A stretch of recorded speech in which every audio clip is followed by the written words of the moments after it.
My husband kept a photograph of my affair partner. My husband kept a photograph of my affair partner. I found it inside our wedding album. At first, I thought I was looking at a mistake. Then I recognized the face. Marcus, the man I had been secretly sleeping with for almost a year. My hands started shaking. I pulled the photograph out of the album and stared at it. It wasn't a picture I'd taken.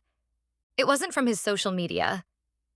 It was a photograph of Marcus standing outside his apartment. Someone had taken it from across the street. And on the back, in my husband's handwriting, were 6 words. I know who you've been seeing. I couldn't breathe. Because Daniel hadn't just discovered my affair. He had been watching Marcus. My name is Claire. Daniel and I had been married for 10 years. And for the last 11 months, I'd been betraying him. I knew what I was doing was wrong. I just kept finding reasons to continue. Daniel and I hadn't always been unhappy. When we first met, I couldn't imagine spending my life with anyone else. He was thoughtful, reliable, patient. He remembered things I forgot. He knew when I was upset before I said anything. For years, I thought those qualities were exactly what I wanted. Then, somewhere along the way, I started confusing stability with boredom. That's when Marcus entered my life. He was confident, funny, impulsive. He made me feel noticed. He'd send me messages during the day just to tell me he was thinking about me. Daniel rarely did that anymore. Or maybe I had simply stopped noticing when he did. The first time Marcus kissed me, I knew I should stop it. Instead, I kissed him back. The affair became our secret. We met at hotels. We had dinners outside our neighborhood. We deleted messages. We made excuses. And I convinced myself Daniel had no idea. He never confronted me, never checked my phone, never asked where I'd been, never accused me of anything. So I assumed I was safe. Then I found the photograph. I stood in our bedroom holding it. Daniel was at work.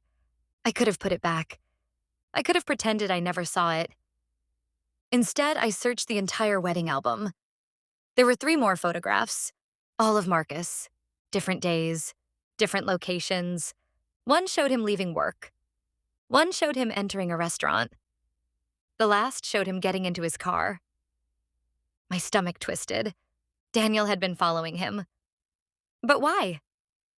I called Marcus. Do you know my husband? No. Are you sure? Claire, I've never spoken to him. Then why does he have photographs of you? Marcus went silent. Photographs? Yes. What kind? Of you. He took a breath. Maybe he knows. I hung up. That evening, Daniel came home. He kissed me on the cheek, asked how my day was. Then he went upstairs.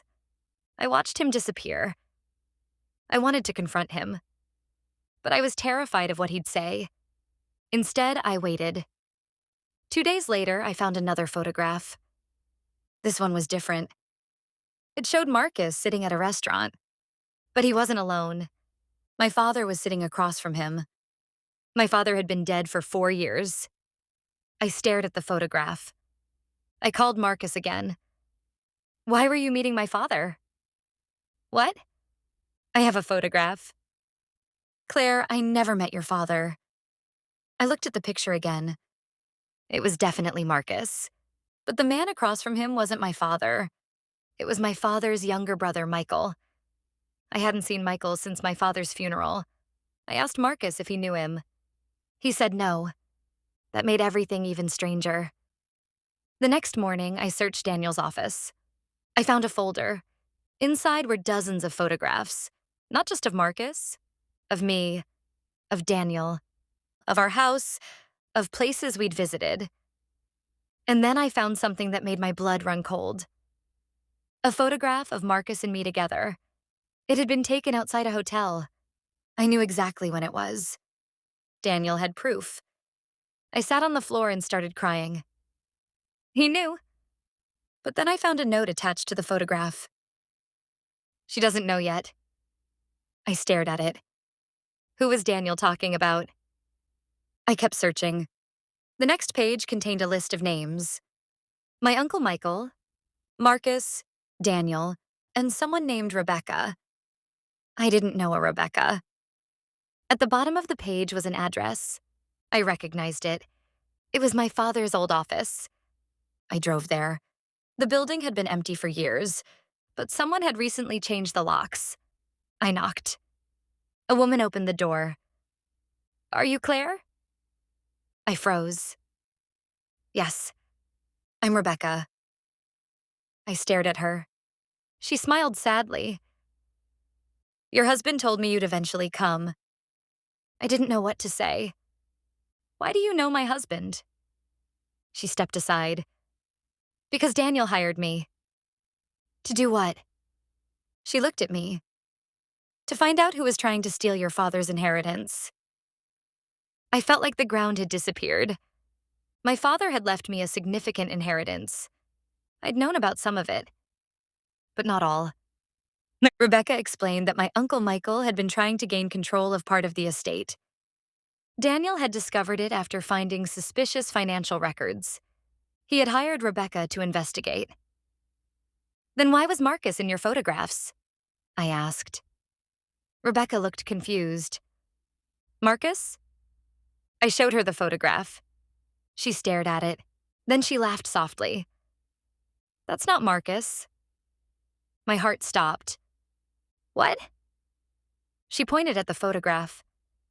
"That's Michael's son." I looked again. The man in the photograph looked almost identical to Marcus, but it wasn't him. I had made the same mistake Daniel had expected me to make. The man I'd thought was my affair partner wasn't him. I felt sick. Then Rebecca handed me another photograph. This one was actually Marcus. He was standing outside his apartment, and beside him was Daniel. I couldn't understand. "Why are they together?" Rebecca looked at me. "That's the question you should ask your husband."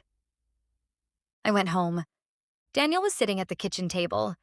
I put the photograph in front of him. "Why were you meeting Marcus?"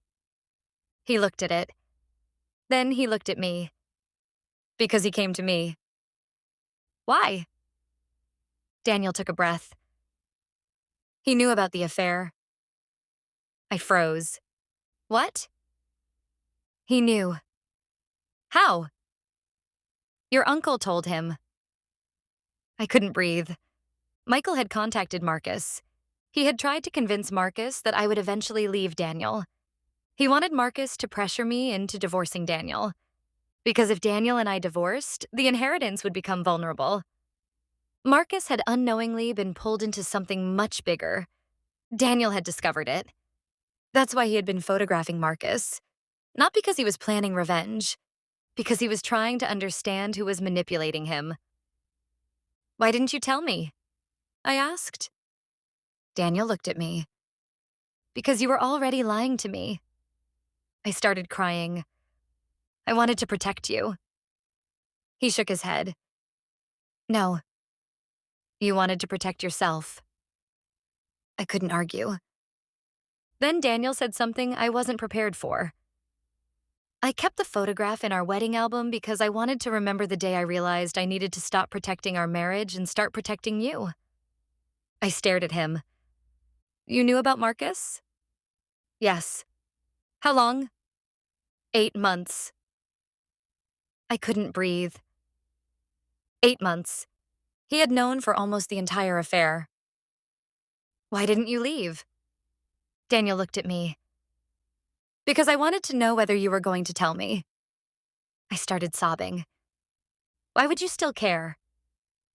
He looked at the wedding album. "Because I still loved you."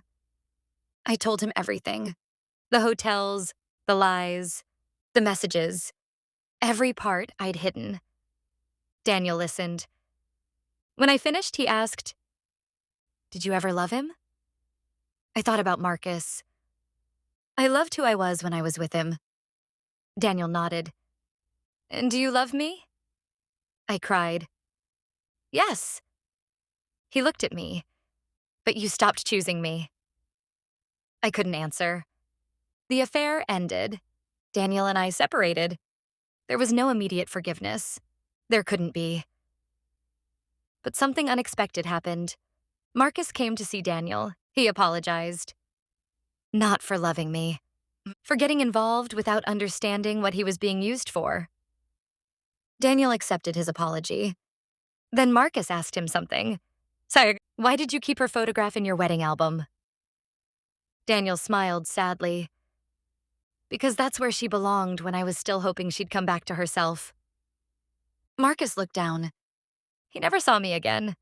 Months later, Daniel and I met for coffee. He told me the legal investigation was over. My inheritance was safe. My uncle had been exposed. I thanked him. He nodded.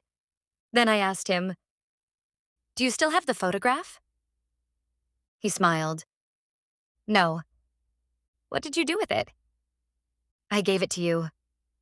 I reached into my purse. The photograph was there. I'd kept it, not because it reminded me of Marcus, because it reminded me of the moment everything I thought I knew about my marriage changed. I looked at the photograph. For months, I'd thought my husband was keeping a photograph of my affair partner because he wanted to punish me. I was wrong. He kept it because it was the first piece of evidence that forced him to choose between two things: protecting the marriage we had, or protecting the woman he'd married. He chose me, even when I wasn't choosing him. And that was the hardest truth I ever had to accept. My husband kept a photograph of my affair partner. I thought it was evidence of betrayal. Instead, it became evidence of something far more painful. He knew. He had known for months. And while I was secretly building a life with another man, my husband was secretly trying to protect the life I'd forgotten how to appreciate. I still have that photograph, but now I keep it somewhere different. Not inside our wedding album, inside a box in my closet.